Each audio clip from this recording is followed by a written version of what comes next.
Hello everyone, welcome back to my channel. So this video is supposed to be to mark the end of the week number 59 in this Road to 100k Realized Return Challenge.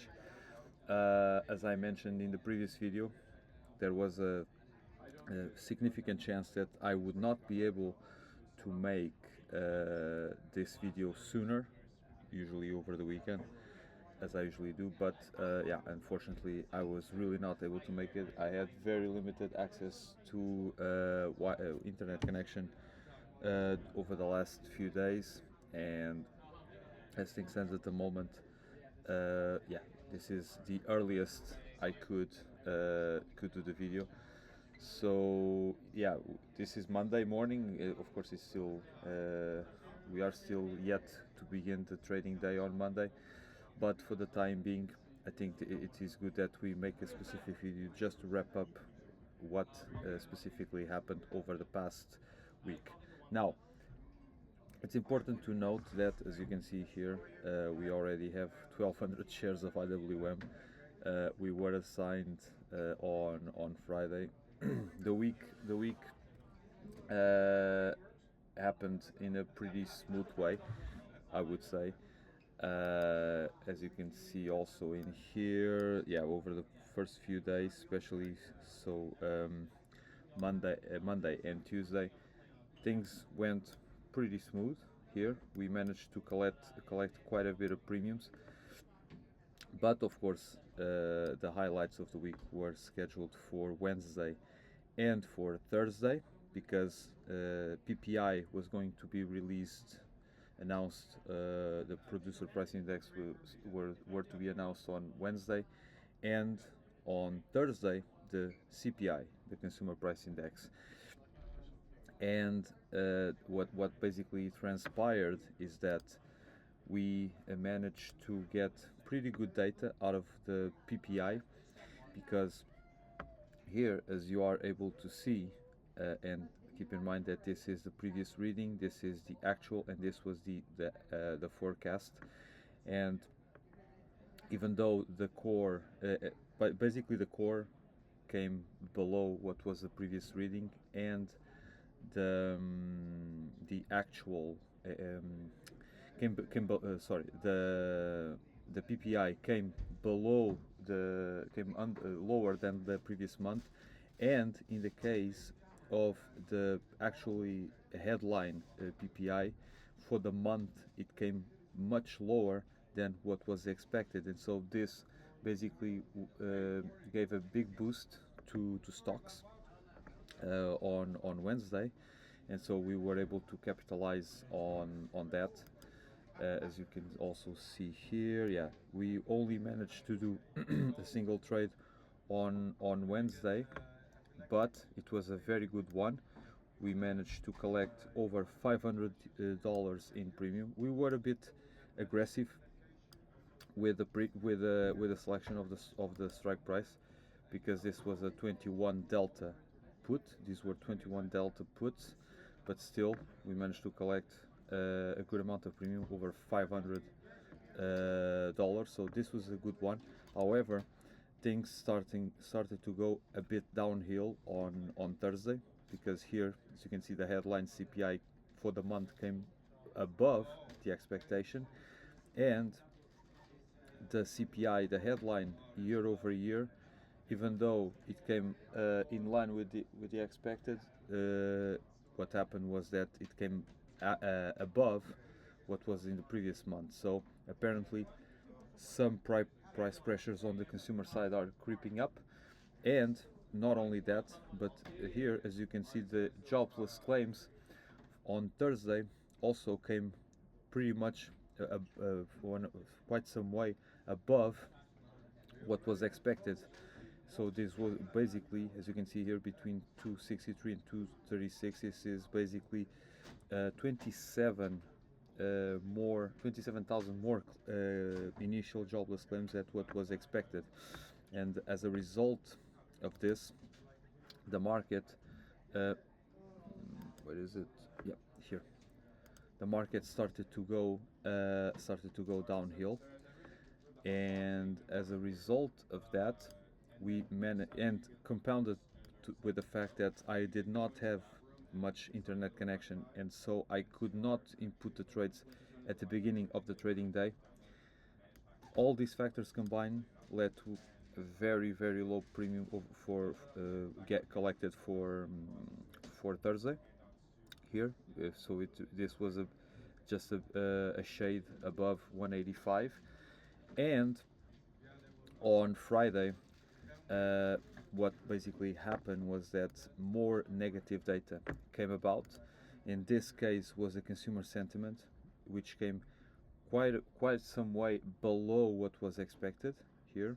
As you can see, the expectation was 58.1, and it came actually 55.4, and that also triggered another slide, I should say, a bit of a slide in the stock market. Even though, of course, this affected for the most part the IWM, the Nasdaq, and the S&P.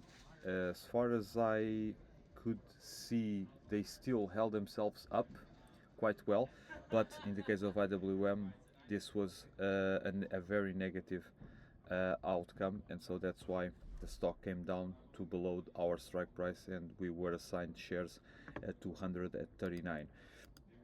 And yeah, this is basically what happened here. We had to buy 1,200 shares at the strike price of 239 here. Now, because of this, we still managed to collect 25 cents on shares, so on each share. So we collected $300. All right, when the stock these puts were assigned, and if we basically take this number out here, because this was a mark-to-market number,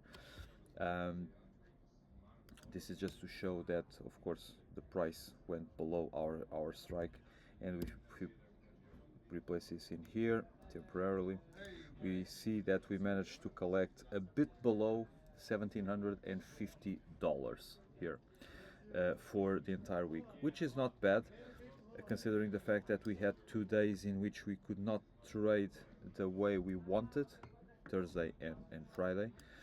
This trade on Friday was also placed a little bit later in the trading day that I expected, because I really could not do it in any other way, and so as a result of that, I think that was a pretty satisfactory result.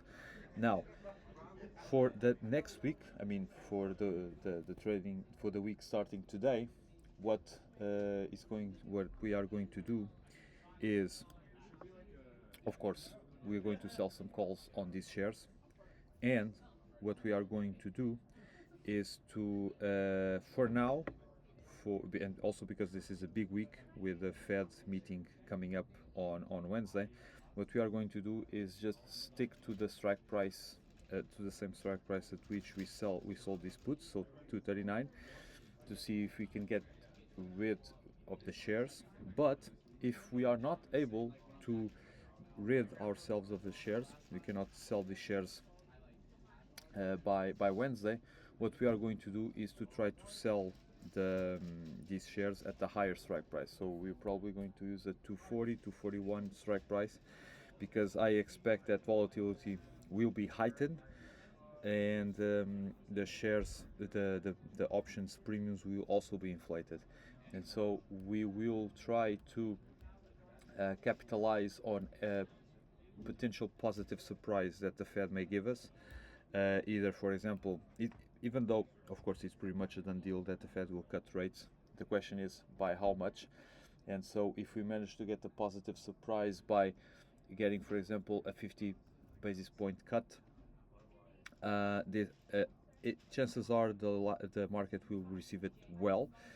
Of course, there's also the negative side, which means that if the Fed cuts 50 basis points, that means the economy is doing far worse than actually the market probably is thinking about. So this may raise some alarm bells, but if an unexpected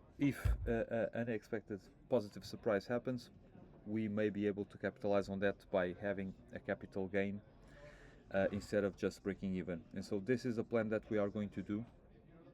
for this week. So keep things steady, sticking to the strike price at which we bought the shares, to make sure we maximize the premium until Wednesday. And then on Wednesday, if we still have the shares, we are going to push up a bit the strike price to see if we can get some capital gain in case a positive surprise comes. And then of course we will see what happens up until the end of the week on Thursday and on Friday. And so far, yeah, this is it. We can see, we will see what's going to happen. The IWM is now closing up on all-time highs. I think the all-time high is around 241, 242, so it's almost at all-time high. So yeah, we'll be able to probably still be able to have some upward margin to continue to go up, as long as the Fed lends us a hand. And it's probably, I believe, chances are we're going to be able to crack the 50,000 realized returns this week. There's a chance that may happen. So yeah, we'll keep our fingers crossed that this will be the week. It will happen. But for the time being, this is all. Feel free to leave your comments in the comment section down below. I'm also available on LinkedIn in case you need to ask me any questions. And of course, feel free to like the video and subscribe to the channel. And yeah, we'll reconvene either tonight or tomorrow to start the week number 60 in this challenge. And I'll see you there.